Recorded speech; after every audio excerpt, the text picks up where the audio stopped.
de donde se estén conectando. Noches en España y en Europa, y serán buenas tardes para las personas que están en Latinoamérica. Muchas gracias por conectarse con nosotros hoy para este primer conversatorio del ciclo Un psicoterapeuta nos cuenta. Esta será la primera vez que hagamos esto, que esperamos que se repita en el futuro. Y esta vez voy a entrevistar a la psicoterapeuta Claudia Forero. Ella trabaja en el Servicio Nacional de Salud del Reino Unido con niños y adolescentes que presentan trastornos afectivos y de comportamiento severos. Entonces, vamos a comenzar con la primera pregunta para introducir un poco el tema, que es ¿cuáles son los motivos de consulta más comunes que atiende en el servicio donde trabaja? Hola Laura, muchas gracias por la invitación. Bueno, en términos de los motivos de consulta más frecuentes, generalmente tenemos depresión y todos los trastornos de ansiedad, incluyendo ansiedad social, ansiedad de separación, fobias, desorden obsesivo-compulsivo y desorden general de ansiedad.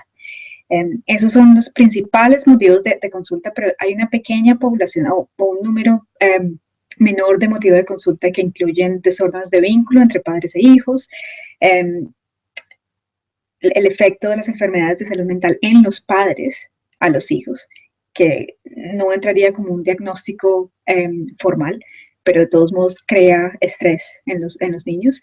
Y desde hace más o menos 2 o 3 años estamos viendo muchos niños, los llamados niños transgénero, o niños con disforia de género. Uh-huh.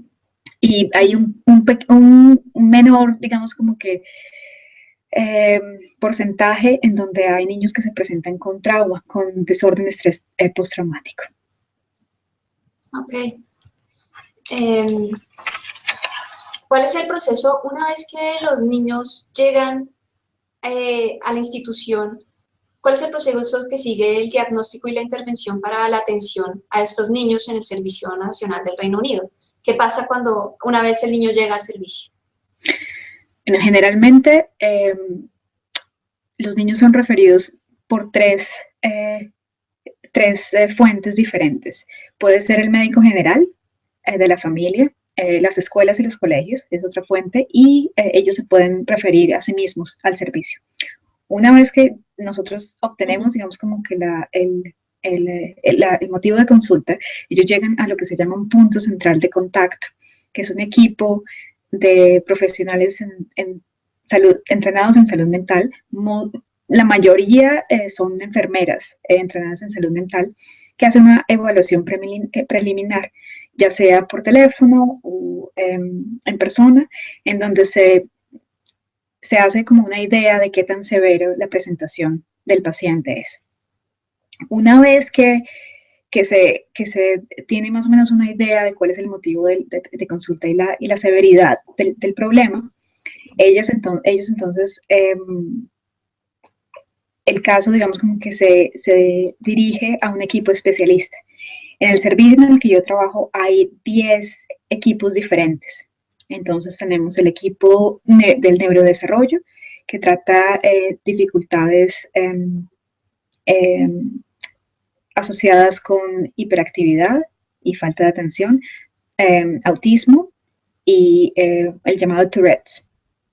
Uh-huh. El segundo equipo es el equipo de crisis, que hacen un apoyo intensivo las 24 horas, y estos son el equipo de crisis generalmente trabaja con niños que son alto riesgo de suicidio. Uh-huh. Entonces, uh-huh, ellos necesitan mucho apoyo en términos de tener a un profesional con ellos todo el tiempo, ya sea al otro lado del teléfono o en visitas domiciliarias. El tercer equipo es el equipo de post-adopción, o los niños que están en el cuidado de la autoridad local. Uh-huh. En el cuarto equipo se conoce como los desórdenes alimenticios, anorexia y bulimia. El otro equipo se conoce como reconectar, que es para los menores de 2 años. A veces son niños que no han nacido y se trabaja con la madre embarazada, porque hay, digamos, como que razones para para crear preocupaciones acerca del vínculo de la madre y el niño. Tenemos también el equipo de psicosis, que es el conocido como el equipo de intervención temprana de psicosis, que está desde los 14 años hasta los 65. Entonces, la ventaja de este equipo es que ofrece, digamos, como que una transferencia sin problemas del equipo de salud mental de niños al equipo adulto. Tenemos también el equipo de dificultades de aprendizaje, el equipo de servicio hospitalario, en donde se admiten niños que están a riesgo inminente de suicidio o que están a riesgo inminente por ejemplo, en casos severos de anorexia y bulimia. Y finalmente está el equipo que se conoce como targeted en inglés, pero digamos que la traducción sería algo así como el equipo que es digamos, un nivel un poquito más bajito que el resto de los que he mencionado. Es un equipo en donde se hacen un mínimo de 6 sesiones, digamos que focalizados en un desorden, digamos que no es tan severo, es más moderado el nivel. Y finalmente, finalmente está el equipo en donde yo trabajo, que son los desórdenes afectivos y de estrés. Entonces, una vez que el paciente se dirige a cualquiera de los equipos específicos, entonces hay una evaluación, que es más o menos la evaluación principal, lleva 1 hora y media. Antes de que la evaluación tome lugar, mandamos 2 cuestionarios. Uno es un cuestionario general para tener una idea de los niveles de estrés y de depresión, síntomas de depresión y de ansiedad. Y el otro cuestionario es un cuestionario mucho más general en términos de saber acerca de las fortalezas y las dificultades por parte de los niños y por parte de los papás. A veces también se mandan los cuestionarios a los profesores del colegio cuando es relevante. Una vez que la evaluación se completa, a veces 1 hora y media no es suficiente, entonces toca verlos el número de veces que sea necesario para completar la evaluación. Luego, entonces hay una discusión, digamos que es post-evaluación, con otros profesionales que también hayan tenido la evaluación al mismo tiempo. Y la idea es que al tener digamos como un equipo multidisciplinar, se puede concretizar la formulación del caso. Y hay un plan a seguir después de la discusión post-evaluación. Luego la idea es identificar una intervención específica, y entonces el paciente se pone en una lista de espera y la persona que realizó la evaluación se convierte en el coordinador del cuidado del niño. Entonces, por equipo interdisciplinar, en mi equipo hay especialistas en psiquiatría, psicología clínica, hay enfermeras especializadas en salud mental. Hasta hace muy poco teníamos un terapeuta de arte, hay un psicoterapeuta infantil con enfoque psicoanalítico y estoy yo como la terapeuta sistémica familiar. ¿Quiere que mencione un poco acerca de lo que la formulación, de lo que haría parte de una formulación clínica? Sí, cuéntenos un poco. Entonces, en términos de la formulación clínica, hay ciertos, digamos que pasos que se siguen para pensar en lo que se necesita, en lo que los pacientes necesitan. Entonces, esto sigue un modelo que se llama SBART en inglés. Entonces, digamos como que es una sigla que responde a diferentes elementos. El primer elemento es la situación o el problema presentado, el motivo de consulta. El segundo elemento es la historia. El tercer elemento es la evaluación o la impresión clínica, basado digamos, como en el modelo más tradicional de examinación mental, de estado mental en psiquiatría. Luego está las recomendaciones o los puntos de acción y finalmente la decisión en términos de si se acepta el caso, no se acepta o si hay otros servicios que se ¿A quién se adecuarían refiere? mejor o simplemente se acepta y se pone en la lista de espera. Ok.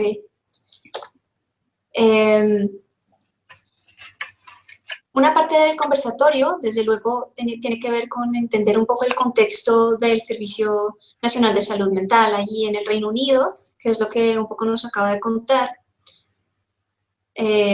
Pero para nuestros alumnos también es interesante poder ver casos en concreto de cómo se trabaja con distintos enfoques, etcétera, etcétera. Entonces, hoy queríamos hablar sobre un caso que es el caso de David, vamos a llamar así a la persona con la que se intervino. Y entonces, comencemos a hablar sobre el caso. Cuéntenos un poco sobre la intervención realizada y qué sucedió con la familia del niño en particular gracias a la intervención. Sí, bueno, hay que digamos como que describir un poco el contexto. Entonces, no es en el trabajo en el que estoy trabajando actualmente, sino es en el trabajo anterior, en donde yo era parte del equipo de desórdenes del neurodesarrollo. Entonces, David, en ese entonces tenía 8 años, fue referido por el médico familiar. La razón del motivo de consulta fue por conducta violenta en la casa, violencia dirigida a ambos padres y ansiedad relacionada con el colegio, con el contexto escolar. Entonces, David fue diagnosticado con autismo. En ese sentido, pues hay que especificar lo que autismo es para las personas que nos están escuchando. Entonces, es un desorden en términos del neurodesarrollo que incluye tres áreas diferentes. Entonces, la primera área es dificultades o impedimento en la capacidad de socializar. La segunda área es impedimento en la capacidad comunicativa, en términos de comunicación expresiva y comunicación receptiva. Y la tercera área es en términos de presentarse con actividades repetitivas o intereses repetitivos. Entonces, esto está relacionado con la dificultad del uso de la imaginación, la preferencia por las rutinas. Sí, eso es, digamos como que a grandes rasgos, eso es lo que se conoce como autismo. David fue... Dificultad con el lenguaje metafórico también. Sí. Esto, voy a hacer un inciso acá para los alumnos que no vienen de la psicología, de la clínica, que pueden consultar en el DSM-4 o en el CIE-10 cuáles son los rasgos que se asocian con trastorno del espectro autista, es como se llama actualmente en el DSM-5, para que si quieren volver a revisar esta grabación posteriormente un poco puedan tener el panorama con mayor claridad allí puesto para que no entremos en eso en este momento y nos podamos concentrar en el caso. Sí. Entonces, una vez de que David se diagnostica con autismo, con condición del espectro autista, se diagnostica a la edad de los 5 años. Ahora, para que un diagnóstico se reciba a tan temprana edad es porque los rasgos eran muy marcados. David, digamos, como que tenía una inteligencia normal alta en términos de la media de la población. Entonces, él fue simplemente a un colegio normal, sin ningún tipo como de apoyo adicional. En el colegio fue víctima de bullying, o matoneo, creo que se llama, en español, y entonces lo cambiaron de escuela 2 veces. La ansiedad se volvió tan marcada que él no quería ir al colegio. Y los padres terminan retirándolo del colegio y la madre termina enseñándole en la casa. Entonces, esa es como la situación en la que están cuando ellos vienen referidos a verme a mí por primera vez. ¿Qué más? En términos de la conducta violenta como tal, él estaba rompiendo muebles en la casa, rompiendo vidrios, tirándole objetos a ambos padres. En ese momento no estaba, él tenía una hermanita menor, de 4 años. En ese momento no estaba atacando a la hermana, simplemente a los dos padres, principalmente. Entonces, si entendemos, digamos, como que el comportamiento como una forma de comunicación, esa es digamos, una idea introducida por Paul Watzlawick. Entonces, como que yo comencé a pensar en la hipótesis de qué era lo que David quería comunicar por medio de su comportamiento. Y la hipótesis en la que pensé al principio fue que, digamos, como que él estaba pidiendo a los padres que tomaran control en la casa, ya que nadie tenía el control en el contexto educativo. La contradicción o el problema, digamos, como que era que había una contradicción de creencias, en términos de que David, digamos que en un nivel, David les estaba pidiendo a los padres que tomaran el control de la situación y de su conducta violenta, y en otro nivel, digamos como que los padres habían sido entrenados y esta era su creencia en términos de ser comprensivos y acomodarse a las dificultades de David. Entonces, como que esos dos niveles no coincidían y se contradecían mutuamente. Entonces, ahí es donde teníamos las situaciones donde los padres no sabían qué hacer. Como que lo que lo que habían aprendido en términos de cómo manejar a un niño con esa condición no funcionaba. Entonces, ahí es donde veíamos la desesperanza en los dos. La otra cosa que no mencioné antes es que la familia es originaria de Europa Central, entonces ellos viajaron aquí al Reino Unido, más o menos estaban desde hace más o menos 6 años, entonces ellos no tenían digamos como que una red de apoyo en términos de familia o amigos que fuera como muy sólida. Entonces ese era otro problema que la familia tenía, se veían muy aislados. Entonces digamos como que en términos del tratamiento que formulamos para David, hay 3 pasos en términos del tratamiento que seguimos. El primero fue, si tomamos, digamos, como que la hipótesis que tenía en términos de entender el comportamiento como una forma de comunicación y de los padres estar en este, digamos, como dilema de no saber qué hacer. Entonces, la primera parte del tratamiento fue invitar a los padres a un grupo de padres, digamos, como que guiados por los conceptos de resistencia no violenta. Y la idea ¿Era un grupo terapéutico? Sí, es un grupo. ¿Era un grupo terapéutico? Sí, es un grupo terapéutico. Entonces, la idea era invitar a un grupo de padres, no solamente los padres de David, sino otros padres de otros niños que mostraran problemas similares, a participar en un programa de 10 semanas, en donde se cubriera digamos como que un principio diferente del enfoque de la resistencia no violenta. La idea de invitarlos a ese grupo era para que, digamos como que el subsistema parental se fortaleciera un poco más y ellos, digamos que tuvieran la confianza de manejar la conducta violenta mucho más fácil. Tuvieran más herramientas, estuvieran en contacto con pares que estaban en circunstancias similares, etc. Sí, exactamente. Entonces, digamos como que no voy a explicar lo que es la metodología de resistencia no violenta porque no creo que tengamos mucho tiempo, pero lo que voy a hacer es, digamos como que enfocarme en los elementos que que los papás de David nos contaron que fueron útiles para ellos. Entonces, una de las cosas, uno de los principios en términos de la metodología de resistencia no violenta es la idea de que hay que romper el secreto.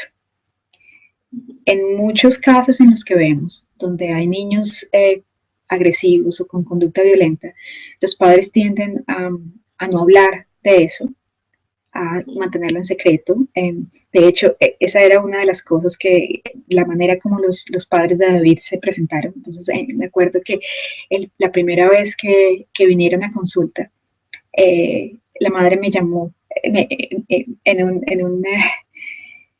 una esquina, llegué y me dice, Claudia, por favor, no vaya a comentar nada acerca de la violencia de David enfrente de él. Porque, o sea, él no puede manejar eso. Entonces es como una forma como de mantener el secreto en donde digamos como que el status quo se mantiene.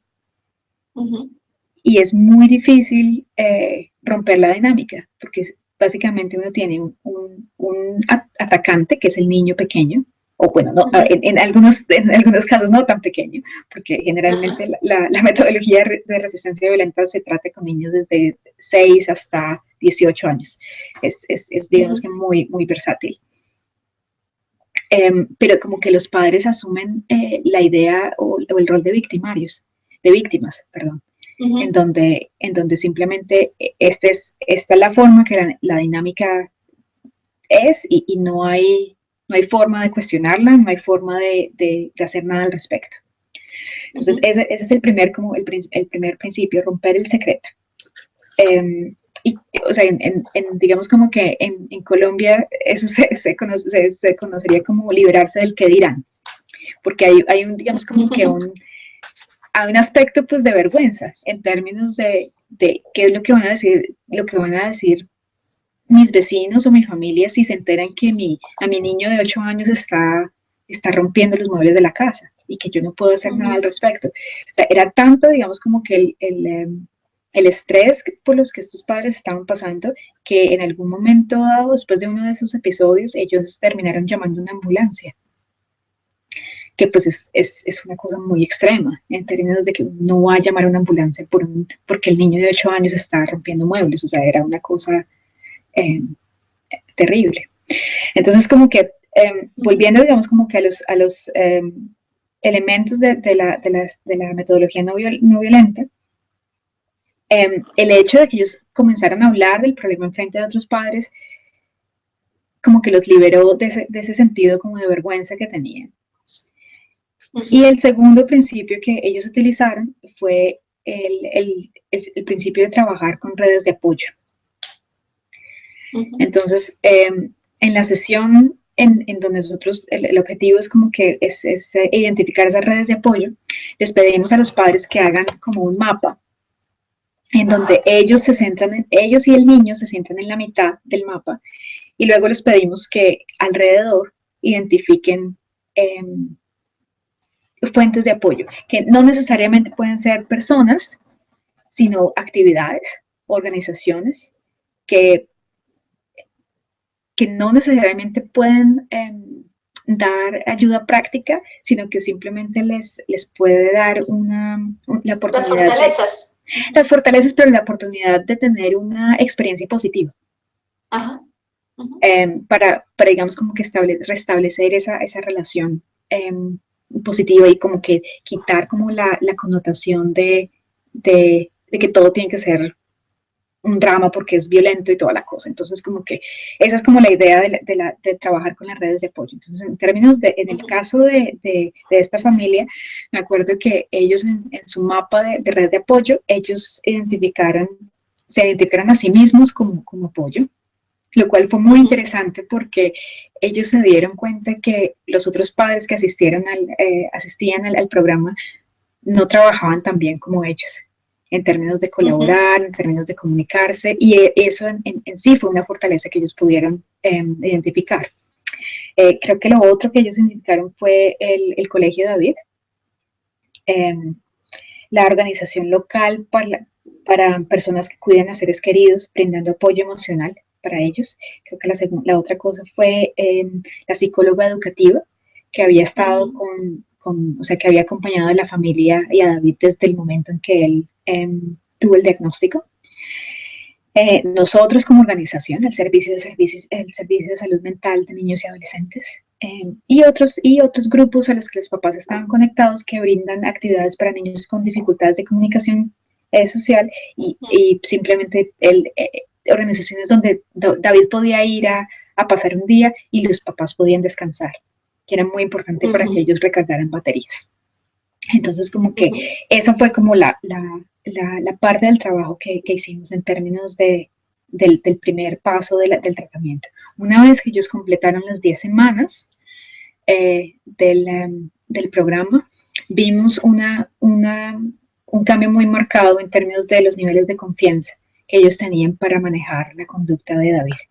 Y la violencia bajó en términos de frecuencia e intensidad, bajó mucho.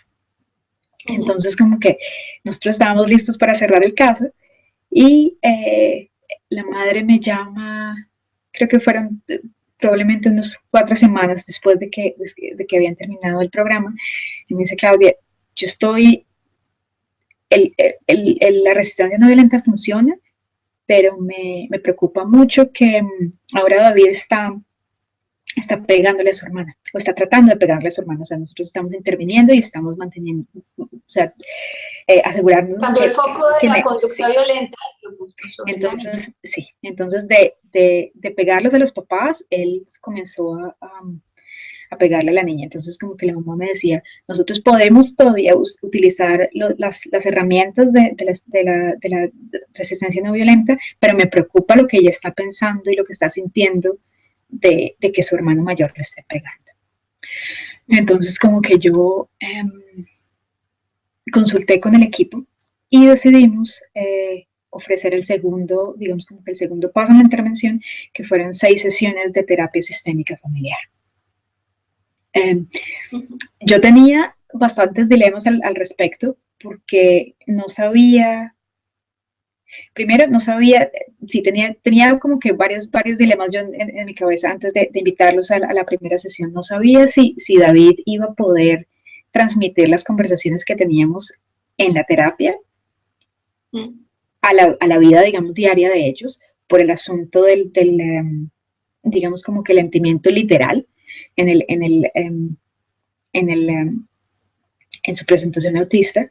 Lo segundo era que tenía yo que encontrar una forma en la que yo le pudiera llegar a los 2 niños, teniendo en cuenta las dificultades en la edad, teniendo en cuenta que la niña pequeña tenía 4 años y David tenía 8. Entonces tenía que encontrar algo que significara, que tuviera sentido para los 2 y que conectara con los 2. Entonces, en ese sentido, utilicé uno de los trabajos de uno de mis tutores. Su nombre es Pete Brown, y lo que él desarrolló fue un tipo de terapia familiar utilizando títeres y haciendo juegos de rol para facilitar conversaciones que son potencialmente difíciles. Entonces, lo que antes de invitarlos a la primera sesión, hablé con los padres y les pregunté si los niños eran familiares con el uso de títeres. Entonces los padres me dijeron que sí, que ellos utilizaban los títeres para tener conversaciones y para explicarles cosas abstractas a los niños. Entonces, en términos como de uno de los principios de terapia familiar sistémica, esto se conoce como la diferencia que hace la diferencia. No me acuerdo si es Bateson, Gregory Bateson o Paul Vaslavic, pero el principio es de alguno de los dos. Y la idea es básicamente que cuando uno está perturbando un sistema en términos de planear una intervención clínica, uno tiene que pensar si el cambio que va a generar es muy diferente para el sistema o es muy similar, porque si es muy diferente para el sistema no lo va a asimilar. Y si es muy similar a lo que el sistema está acostumbrado, es posible que no cause mucha diferencia en términos del cambio planeado. Entonces, como que yo estaba pensando en eso y dije, bueno, los títeres, digamos, como que es algo familiar, pero no, que ellos entiendan, pero que no vaya a ser muy similar a lo que ellos están acostumbrados. Entonces, con eso en mente, la idea era utilizar títeres utilizando, digamos que uno de los principios de terapia narrativa, que es el concepto de externalización, la externalización del problema, en donde se habla del problema como una entidad externa al paciente. Entonces, como que con eso en mente, con esos principios en mente, nos encontramos por primera vez, y lo que yo les pedí fue que escogieran los títulos en una caja que les presenté. Entonces me acuerdo que la madre escogió, creo que fue un pingüino, la hermanita de 4 años escogió un conejito blanco, el padre escogió un león, y David creo que escogió un lobo. Y yo escogí el títere, un monstruo naranja, que lo llamé en esa época el señor Rabia. Entonces la idea era que en cada sesión hacemos un juego de rol en donde el señor Rabia visitaba a cada miembro de la familia. Y la idea era como comenzar a desarrollar conversaciones en las que cada miembro de la familia sugiriera estrategias y herramientas que pudieran utilizar pues, para enfrentar al señor Rabia. Nos dimos cuenta que en la tercera sesión, más o menos, David comenzó a, digamos, como que a repetir lo que pasaba en casa.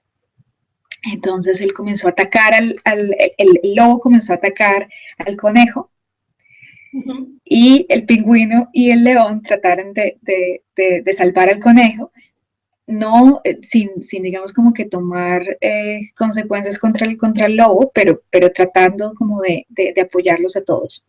Entonces fue muy interesante porque Amelia, la hermanita, le vamos a decir Amelia, no es su nombre real, comenzó a hacerle sugerencias al lobo de lo que él podría hacer en términos de parar a que el señor Rabia lo visitara tan frecuentemente. Entonces como que ella sintió que sus sugerencias, aunque ella fuera el miembro menor de la familia, sus sugerencias, digamos, como que fueran tomadas en cuenta, y eso fue muy importante para ella. Al final, me acuerdo que en la última sesión que tuvimos, me acuerdo que David habla de irse para China. El lobo se va para China, luego se devuelve a CAMS, que es el, digamos, como que la sigla de Child and Adolescent Mental Health Service, el servicio de salud mental de infantil y adolescente. Entonces él se va para China, se devuelve a CAMS y después se alista para ir al colegio. Entonces después, entonces como que fue terriblemente conmovedor ver cómo, digamos, como que mis preocupaciones y mis dilemas en términos de que un niño con diagnóstico de autismo no pudiera transmitir las conversaciones en una, digamos, como una zona terapéutica a la vida diaria. O sea, fue completamente en contradicción con esa creencia, digamos. Nada que ver con el pensamiento concreto que se esperaba del niño, sino todo lo contrario, una gran imaginación y capacidad de ponerse en otros contextos que no tenían nada que ver con lo concreto. Y hay que tener en cuenta que David se presentaba con rasgos de autismo muy severos. O sea, la rigidez con la que él se presentaba era una cosa que saltaba a la vista cuando uno lo veía. Entonces, después de eso, comenzamos entonces a listar la tercera fase del tratamiento, que fue la colaboración multiagencia, para facilitar el paso, digamos, como que a David de vuelta a educación formal de tiempo completo. Entonces, lo que hicimos en esta fase fue básicamente establecer un lazo muy cercano con el colegio. Primero que todo, los padres, digamos, como que aplicaron por lo que se conoce aquí en Inglaterra como es un plan especial para niños con necesidades especiales. Entonces, el plan, digamos, como que incluye ayuda financiera, en donde el colegio identificado tiene, digamos, como que las herramientas para proveer el apoyo extra que estos niños necesitan. Entonces, ellos identificaron el colegio y yo me puse en contacto con el colegio una vez a la semana para asegurarnos que si David tenía algún problema, acostumbrándose al nuevo lugar, entonces yo tenía la oportunidad de hablarlo con él y de tratar como de resolver algunas dudas, algunas de las ansiedades que él tenía al respecto. Y también comunicarnos constantemente con los padres. Eso fue muy, muy importante. Hacer respaldo de ese cambio y de esa vuelta al colegio para que pudiera ser un poco más suave, sabiendo que los niños que presentan trastorno del espectro autista tienen dificultad para adaptarse a los cambios. Exactamente. Entonces, como que teníamos que hacer algo como muy gradual para que él se... Entonces, comenzamos con visitas por las mañanas nomás. Luego, él ya comenzó a quedarse 2 días, todo el día. Tratamos eso por 2 semanas y luego ya él se recupera tiempo completo. Entonces, esa era la idea. Al mismo tiempo que yo estaba haciendo eso, lo otro que hice fue para complementar las sesiones de terapia familiar sistémica, fue escribir cartas terapéuticas, que es otro de los, digamos, como que de las herramientas de la terapia narrativa, en donde se hace como un resumen de los temas discutidos en las sesiones. Y esto, de alguna manera, es como que yo lo hice estratégicamente para que fuera, o sea, para que volviera, digamos, como que a reforzar los elementos de la resistencia no violenta en términos de romper el secreto y hacerlo público, hacerlo formal, al tener, digamos, como que un documento escrito al respecto. Entonces eso, digamos, como que en términos de ser el terapeuta, también pasé a ser parte de la red de apoyo y también pasé a ser, digamos, parte de un testigo de lo que estaba pasando, digamos, en la casa. Sí, eso es, digamos, como que para contar lo que pasó con el caso. Luego, pues, David se reincorporó a la educación tiempo completo y no hemos escuchado de ellos desde entonces. Asumimos que están bien y no hay problemas. La única forma que yo los contacté fue cuando estaba escribiendo el artículo que escribía acerca del caso, para pedirles permiso y para mandarles una copia del artículo para que ellos lo leyeran. Pero aparte de eso, no hemos sabido, asumimos que están bien. Ok. Le voy a hacer entonces ahora una pregunta de las que recogimos a través de la convocatoria y de la publicidad que hicimos para este evento. Pedimos a los alumnos que nos enviaran algunas de las preguntas que tenían, y entonces una de ellas era: ¿cómo se compara la resistencia no violenta con los grupos de padres que usan enfoques comportamentales más tradicionales para tratar problemas conductuales? Ya sabemos que para todos los trastornos de conducta en general, los grupos de enfoques comportamentales, de enfoque cognitivo-conductual, los que están más contrastados y los que se usan de manera más generalizada. Entonces, ¿qué ventajas, por ejemplo, tiene hacer la intervención con base en resistencia no violenta o haciendo enfoque más sistémico? Pues en términos de las diferencias entre tener un enfoque de resistencia no violenta y otros digamos, como otros enfoques utilizando el enfoque conductual cognitivo, es que en términos de, en Inglaterra es muy popular el programa que se llama Webster Stratton. Entonces, esa es, digamos, como que esa es la Biblia aquí de grupos de padres utilizando ese enfoque. Entonces, la diferencia es que esos grupos se centran en el niño, mientras que la metodología de resistencia no violenta se centra en el padre. En términos del rol que tiene el padre, en los grupos de cognitivo-conductual, los padres se entienden como, digamos, como coterapeutas casi, o mediadores. En cambio, digamos, como en resistencia no violenta, los padres son más clientes, más los clientes de terapia. En términos de los objetivos, en los programas cognitivo-conductuales, el objetivo es que el comportamiento del niño cambie. En cambio, en resistencia no violenta, es la relación entre el padre e hijo lo que cambia. Eso tiene una connotación inmensa en términos de las herramientas que se proveen en el programa.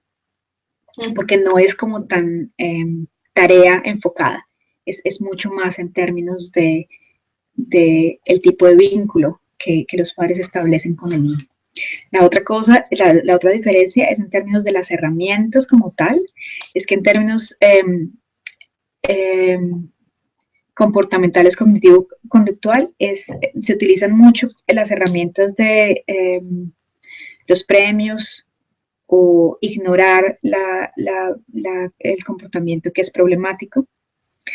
Premio castigo. Premio castigo, exactamente. En cambio, en resistencia no violenta se utilizan mucho lo que se llaman los llamados gestos de reconciliación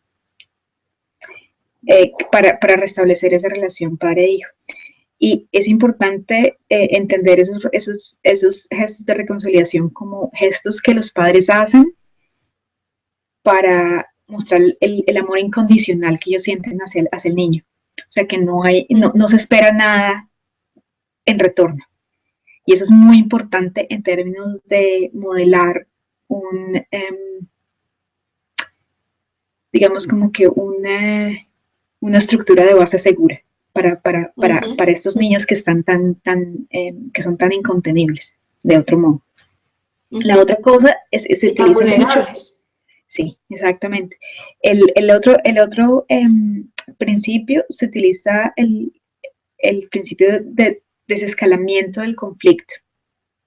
Y es muy importante el concepto de presencia parental, que se entiende como la capacidad del niño de mantener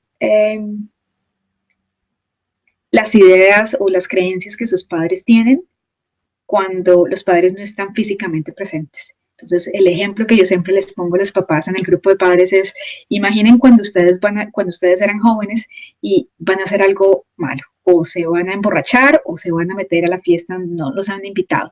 Lo primero que uno piensa es, ¿qué va a decir mi mamá y mi papá?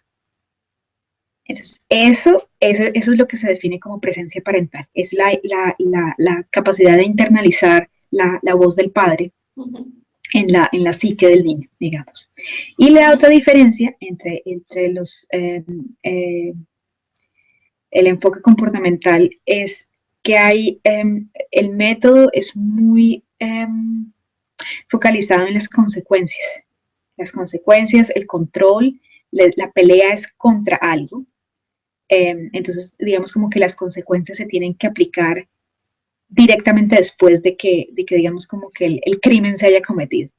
En cambio, en términos de la metodología de resistencia violenta, hay un cambio mucho más en términos de la persistencia, la constancia de la presencia parental.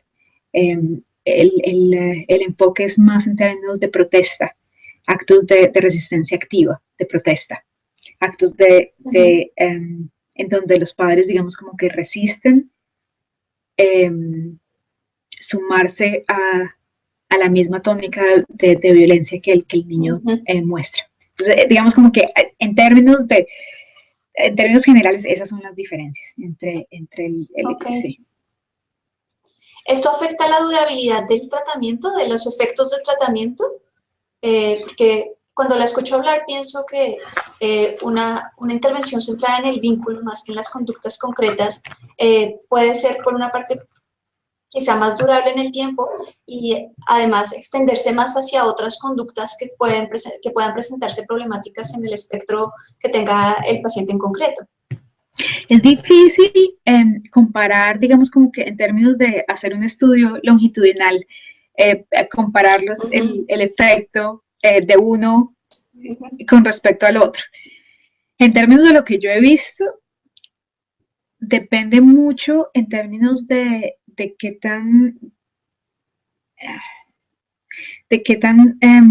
apoyados se sienten los padres. Si ellos tienen una red de apoyo que es sólida y como que en donde ellos puedan descansar y digamos como que recargar baterías, es muy posible que el enfoque de resistencia violenta tenga mucha más durabilidad. Pero si el problema es que si la red de apoyo está muy centrada en el castigo, puede ser contraproductivo. Entonces es muy difícil saber cuál dura más que el otro, porque yo creo que no hay estudios de tipo longitudinal para eso.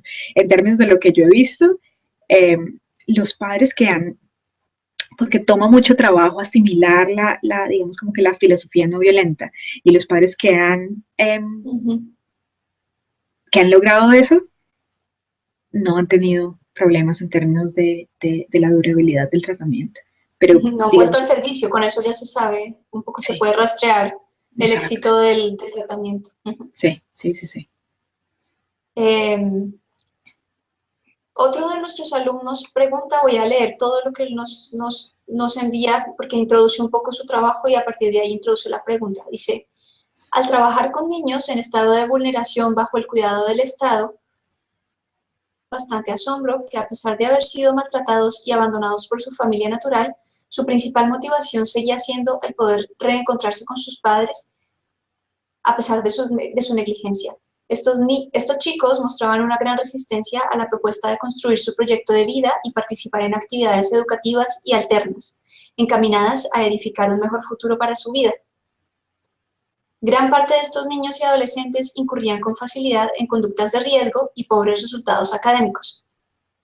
La pregunta del alumno es, ¿de qué manera desde el enfoque sistémico se podría trabajar con dicha población que ha perdido el contacto con su familia natural? ¿Cómo lograr que niños y adolescentes separados de sus padres empiecen a construir su proyecto de vida?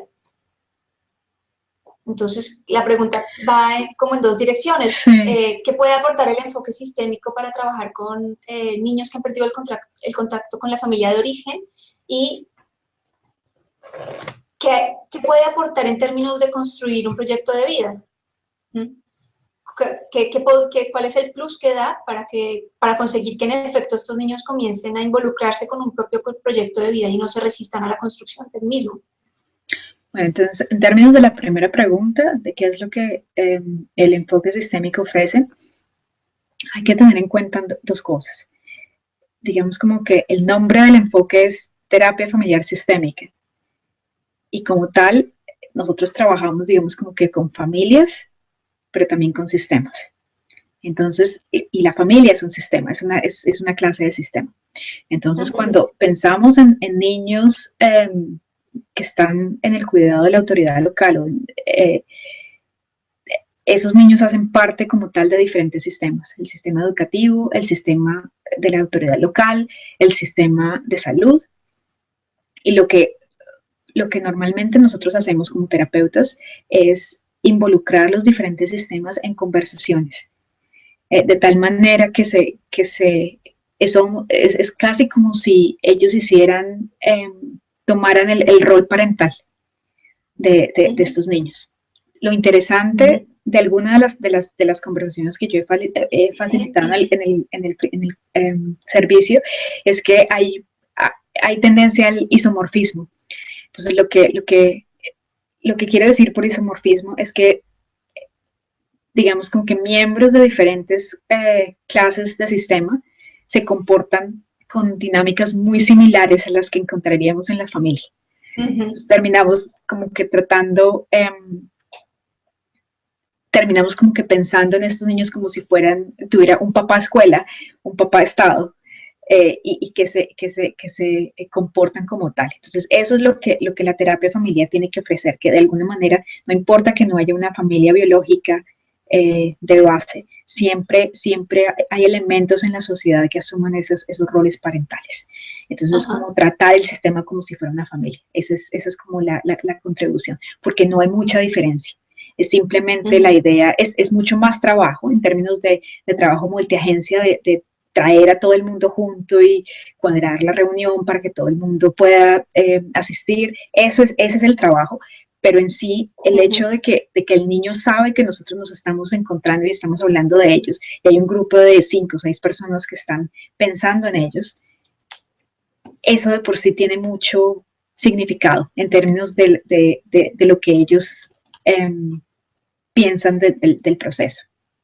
Entonces, eso es, digamos, como que eso es, y digamos como que no respondo la pregunta dando ejemplos específicos, pero hay muchas aplicaciones del enfoque sistémico en términos en esta población. Ese es, digamos, como que a grandes rasgos lo que yo diría. Y la segunda pregunta en términos de construir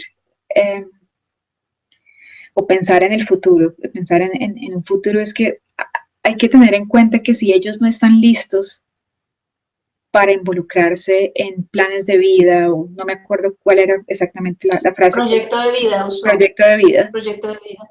O actividades de futuro, hay que tener en cuenta que entonces quizás hay necesidad de gastar mucho más tiempo con ellos, tratando de desarrollar una narrativa alternativa en términos de la historia que ellos tienen, en términos de la historia de la familia biológica. Porque hay que tener, digamos, como que hay que tener un entendimiento que si hay una familia biológica que no tuvieran las condiciones o no dieron las condiciones para cuidar a estos niños de manera adecuada, por ende, no hay una noción de futuro. La noción de futuro que el cuidador, digamos, primario debería tener no está ahí, de base. Entonces, ¿cómo vamos a pedirle a alguien que tenga esa concepción de futuro cuando no ha estado en la base de su creación, digamos, en la base de cómo fueron concebidos? Entonces, es muy importante que ellos tomen tiempo en desarrollar, y digamos como que aquí en Inglaterra se conoce, ese trabajo se conoce como life storyline. Entonces lo que eso significa es que los trabajadores sociales gastan mucho tiempo con los niños adoptados, bueno, no adoptados, pero que son cuidados por la autoridad local, en la historia temprana, en términos de lo que hacían sus padres, por qué los dejaron, y mediante ese proceso es como si se desarrollara una narrativa alternativa que ellos pueden usar para entonces después crear elementos que ellos necesitan para pensar en esos proyectos de vida. Entonces, eso es lo que yo le diría, digamos, como que al alumno, que hay necesidad de fortalecer esa narrativa alternativa antes de pasar, porque yo creo que el énfasis a veces es en términos de cambiar muy rápido. Y esos niños no tuvieron un comienzo muy fácil. Entonces hay que gastar mucho tiempo haciendo ese trabajo de narrativa alternativa. Antes de que comenzara el conversatorio, esto le cuento a los alumnos, estaba yo hablando un poco con Claudia sobre esta pregunta y decía yo que esta es una habilidad que como terapeutas nos sirve para el trabajo con cualquier población, sean niños que han sido sacados de su núcleo familiar original, o adultos, o el tipo de población que sea. Siempre es importante saber que en la intervención muchas veces hay que crear una alternativa, una narrativa alternativa, hay que crear algo que no había y que nunca ha habido, y que es importante para que la persona con la que estamos trabajando pueda construir algo a futuro. Entonces, con más razón, con niños que vienen de una historia carente, donde hay una base un poco frágil, con más razón entonces trabajar desde esta línea, ¿no? Sí. Vamos a hacer una última pregunta ya para ir cerrando el conversatorio y más en las líneas generales del trabajo con niños y adolescentes. ¿Qué recomendaciones le puede dar a los alumnos que nos están viendo y que quieren trabajar, sea clínicamente o sea en ambiente educativo, con esta población, con niños y adolescentes? Es una pregunta grande porque digamos, como que recomendaciones generales. Yo creo que la primera es en términos de practicar éticamente. Es muy importante con una población tan vulnerable como son los niños y adolescentes, de mantenerlos informados en términos de los cambios en el tratamiento, las intenciones detrás de los cambios en el tratamiento, y de tener informados a ambos, a los papás y a los hijos, porque a veces hay una tendencia a hablar más con los padres que con los niños, y yo creo que es importante mantenerlos informados a los dos. Pero no solamente eso, en términos de eso, pero es una posición ética en términos del trabajo como tal, en términos como de cómo se realiza la intervención clínica. Y pues sumado a eso, yo creo que en general es la calidad humana, de conectar y entender el sufrimiento humano y de sentir compasión por el otro. Entonces, la forma en la que yo lo entiendo es, mucha gente pensaría que porque yo trabajo en Inglaterra, las personas que veo aquí, digamos como que el nivel de sufrimiento es mucho menor que la clase de familias que yo veía en Colombia cuando trabajaba allá. Y la idea es como entender que los niveles de tolerancia en términos de sufrimiento son diferentes dependiendo del contexto en donde las personas viven. Entonces puede ser que sí, las condiciones, digamos que socioculturales y económicas en Colombia son mucho más difíciles como país en desarrollo, pero eso no quiere decir que el sufrimiento sea menor o mayor. El sufrimiento es contextual, y eso es muy importante entender en términos de cómo se conectan con los pacientes.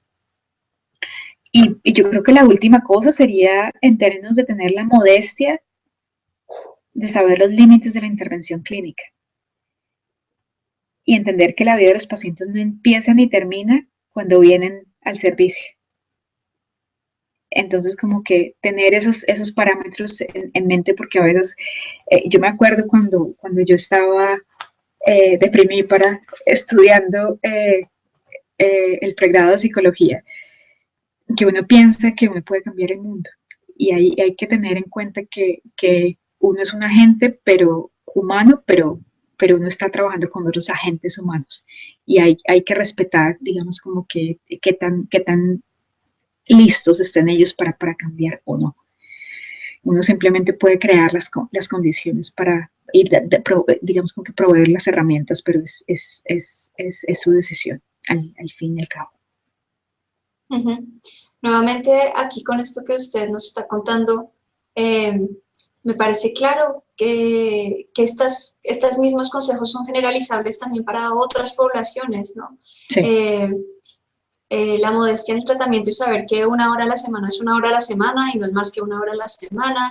El trabajo ético en donde se tiene en cuenta a los pacientes y como seres humanos cambiantes con sus propias decisiones, capaces, con sus propios tiempos, etcétera, etcétera, ¿no? Son recomendaciones que para cualquier intervención en cualquier contexto son útiles. Sí. Muchísimas gracias, Claudia, por compartirnos tanto el caso como su tiempo y todos los consejos que nos ha dado, por responder las preguntas de los alumnos, las mías en particular.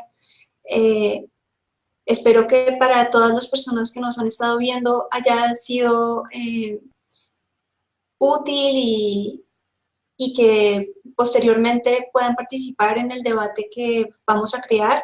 Esta conversación será grabada y posteriormente la vamos a poner en un foro de debates dentro del campus para que podamos participar y comentar un poco más las personas que no nos enviaron preguntas previamente, quizá este sea un contexto interesante donde podamos compartir todos un post conversatorio.